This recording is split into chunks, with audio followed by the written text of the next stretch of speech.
Hello everyone, আশা করি সকলে অনেক অনেক ভালো আছেন, সুস্থ আছেন। আমার নতুন আরেকটি ভিডিওতে আপনাদের সকলকে স্বাগতম জানাই। বাংলাদেশ নৌবাহিনীতে 2025 সালে নাবিক ও এমডিসি পদ মোট 329টি পদ সংখ্যা দিয়ে নিয়োগ বিজ্ঞপ্তি প্রকাশ। তো বাংলাদেশের সকল জেলা থেকে শুধুমাত্র পুরুষ প্রার্থীরা এখানে আবেদন করতে আপনাদের কি কি যোগ্যতা লাগবে এবং অনলাইনের মাধ্যমে কিভাবে করবেন সেগুলো নিয়ে বিস্তারিত থাকছে আজকে আমার এই ভিডিও। বাংলাদেশের যে কোনো বাহিনীতে আবেদন করতে হলে প্রথমত শারীরিক যোগ্যতার মাপের কথা আসে। তবে বাংলাদেশ নৌবাহিনীতে আবেদন করতে হলে আপনাকে শারীরিক যোগ্যতা থাকতে ন্যূনতম সিম্যান হিসেবে যারা আবেদন করবেন তাদের থাকতে হবে উচ্চতা 167.5 সেন্টিমিটার অর্থাৎ 5 ফিট 6 ইঞ্চি। টোলম্যান হিসেবে যারা আবেদন করবেন তার বুকের মাপ থাকতে হবে 172.5 সেন্টিমিটার অর্থাৎ 5 ফিট 8 ইঞ্চি। অন্যান্য শাখা যেমন communication, technical, medical, writer, store, cook, steward, topass, এখানে আপনাদের আবেদন করতে হলে উচ্চতা লাগবে 162.5 সেন্টিমিটার অর্থাৎ 5 ফিট 4 ইঞ্চি। এবং এমওডিসি নৌ পদে যারা আবেদন করবেন তাদের জন্য হচ্ছে 167.5 সেন্টিমিটার 5 ফিট 6 ইঞ্চি।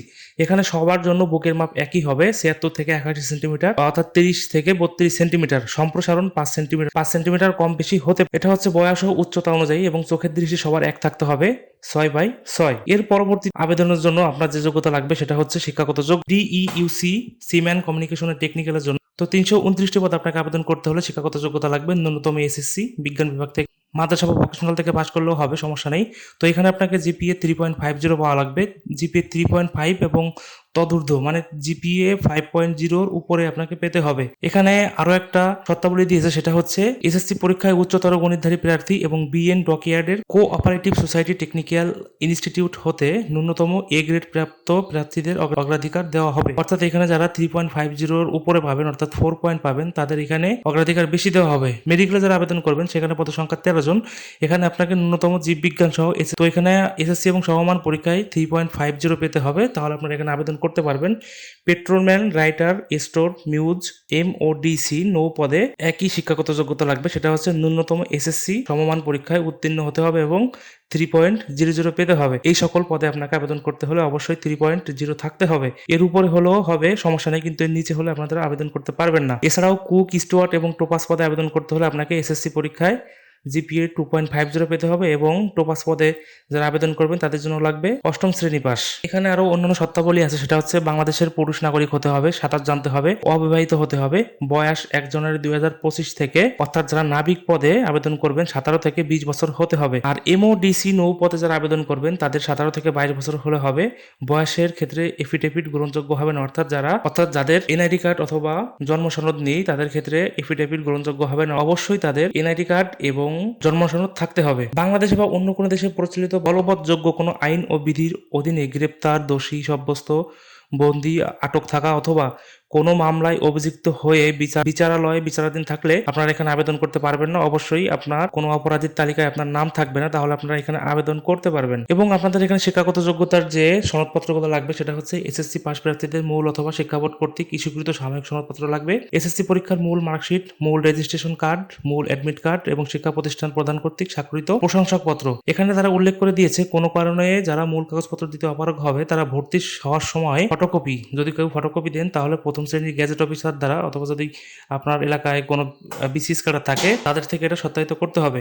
তবে নবীন নাবিক প্রশিক্ষণ বিদ্যালয় বা নৌজা, শেরেবাংলা, লালুয়া, কলাপাড়া, পটুয়াখালীতে প্রশিক্ষণের জন্য যোগদানের সময় অবশ্যই মূল কপি দিতে হবে, এখানে সত্যায়িত কপি দিলে হবে না। এবং জাতীয়তা ও চরিত্রগত সনদপত্র ইউনিয়ন পরিষদের চেয়ারম্যান বা মেম্বার থেকে আপনাকে এটা গ্রহণ করতে হবে। জন্ম নিবন্ধন, জাতীয় পরিচয়পত্র যদি আপনারা ফটোকপি দেন তাহলে প্রথম শ্রেণীর গ্যাজেট অফিসার দ্বারা অথবা চেয়ারম্যানের দ্বারা অথবা মেম্বারের থেকে অথবা কমিশনারের থেকে এটা সত্যায়িত করে নিতে হবে। অভিভাবকের সম্মতিপত্র থাকতে হবে এবং ছবি লাগবে হচ্ছে সদ্য তোলা পাসপোর্ট আকারের প্রার্থী নিজের 15 কপি ছবি লাগবে, পিতার লাগবে 1 কপি এবং মাতার 1 কপি রঙিন ছবি, ল্যাব প্রিন্ট হতে হবে এবং এটা আপনাকে গেজেট অফিসার দ্বারা সত্যায়িত করতে হবে। যারা এই কোঠায় আবেদন করবেন তাদের অবশ্যই এই সব কাগজপত্র নিয়ে যেতে হবে। তো যারা নাবিক পদে আবেদন করবেন তারা www.joinnavy.navy.mil.bd ওয়েবসাইটে প্রবেশ করে হোম পেজে গিয়ে অ্যাপ্লাই নাও বাটনে ক্লিক করলে এখান থেকে অনলাইনের মাধ্যমে আবেদন করতে পারবেন। এখানে একটা কথা আগে থেকেই বলে দেই, আপনারা শুধুমাত্র অনলাইন থেকে এখানে আবেদন করতে পারবেন, অন্যথায় অন্য পথে কোনোভাবে আবেদন করতে পারবেন না। অনলাইনে আবেদনকারীকে পূরণকৃত আবেদনপত্রটি প্রিন্ট করে বিজ্ঞপ্তি মোতাবেক ফর্মে উল্লেখিত সকল সার্টিফিকেট কাগজপত্র নিম্নবর্ণিত ছক, এখানে একটা তারা ছক দিয়েছে, এই ছকের সাথে অ্যাটাচ করে দিতে হবে। এবং চাকরির ক্ষেত্রে আপনারা সুবিধা পাবেন বেতন এবং ভাতা, সরকারি কর্তৃক নির্ধারিত বিভিন্ন সুবিধাদি বা সশস্ত্র বাহিনী বেতন অনুযায়ী বা ভাতা প্রাপ্ত হবে। এছাড়া আপনারা পাবেন বিনামূল্যে ইউনিফর্ম, থাকা ও খাওয়া এবং চিকিৎসা সুবিধা, পারিবারিক রেশন সুবিধা, এখানে রেশন পাবেন। অবসর গ্রহণকালে অবসর ভাতা এবং গ্র্যাচুইটির সুবিধা, চাকরিকালীন যোগ্যতার ভিত্তিতে নন কমিশন অফিসার বা জুনিয়র কমিশন অফিসার এবং বিশেষ যোগ্যতার ক্ষেত্রে কমিশন অফিসার পদে পদোন্নতির সুযোগ আপনারা পাবেন। চাকরিকালীন অবস্থায় মৃত্যুবরণ করলে অথবা পঙ্গু হলে পদভিত্তিক বীমা সুবিধা ও পরিবারের জন্য বিদেশে প্রশিক্ষণ, নৌবাহিনী জাহাজে বিদেশে শুভেচ্ছা সফর, বিদেশ থেকে জাহাজ আনানো, জাতিসংঘ শান্তিরক্ষা মিশনে বিদেশ ভ্রমণের মাধ্যমে আর্থিক সচ্ছলতা অর্জনের সুযোগ থাকছে।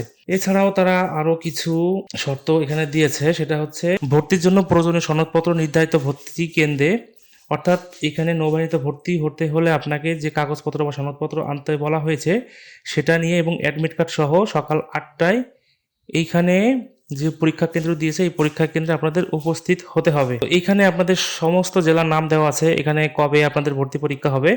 তো সেই ভর্তি পরীক্ষা অনুযায়ী আপনারা সকাল 8 ঘটিকার ভিতরে সেই ক্যাম্পে অবস্থান করতে হবে। যদি না করেন অন্যথায় আপনার এই আবেদনটি বাতিল হয়ে যাবে।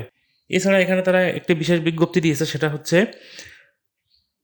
যদি কোনো প্রতারক চক্র আপনাকে বলে টাকার মাধ্যমে অথবা কোনো অর্থের বিনিময়ে চাকরির সুযোগ দিচ্ছে, তাহলে এটা যদি ধরা পড়ে বা আপনারা ধরা পড়ে এটা যদি কোনোভাবে ধরা পড়ে তাহলে আপনারা অপরাধী হিসেবে বিবেচিত হবেন এবং এখানে আপনারা যে কোনো দণ্ডে দণ্ডিত হতে পারেন। এজন্য আপনারা আগে থেকে সতর্ক থাকবেন যাতে করে কোনো প্রতারক চক্রের হাতে না পড়েন এবং এই দণ্ডে দণ্ডিত না হন। তো এই ছিল আজকের ভিডিওতে, আশা করি সকলে বুঝতে পেরেছেন। আর যদি কেউ অনলাইনে আবেদন করতে না পারেন, যদি অনলাইনে আবেদন করার প্রক্রিয়া দেখতে চান তাহলে আমার কমেন্ট বক্সে কমেন্ট করবেন, তাহলে আমি কীভাবে অনলাইনে আবেদন করতে হয় সেটা নিয়ে একটা ভিডিও নিয়ে আসবো। ভিডিও আশা করি সকলে ভালো থাকবেন, সুস্থ থাকবেন এবং আমার ভিডিওটি লাইক করবেন, শেয়ার করবেন। ফেসবুক থেকে যারা দেখছেন তারা ফলো করে দিবেন এবং ইউটিউব থেকে যারা দেখছেন সাবস্ক্রাইব করে দিবেন। দেখা হবে অন্য কোনো ভিডিওতে অন্য কোনো টপিক নিয়ে। আজকের মতো